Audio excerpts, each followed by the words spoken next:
Поразениот кандидат од Демократската партија Хилари Клинтон одржа говор во јавноста прв пат откако ги загуби изборите. Во обраќањето јасно го искажа своето разочарување од исходот, истакнувајќи дека дури не сакала ниту да искочи од својот дом. Зборувајќи на хуманитарен настан за непривилегирани деца, Клинтон ургираше до американските граѓани да ја обноват борбата за една поинклузивна Америка. So we have work to do.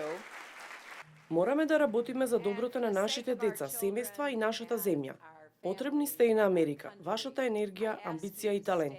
Знам дека не е лесно. Во текот на изминатата недела многумина се запрашаа дали Америка е земја каква што мислевме. Поделбите од овие избори се длабоки, но слушајте ме кога ви велам. Америка вреди, нашите деца вредат и затоа мораме да се бориме за нашите вредности и да не се откажуваме.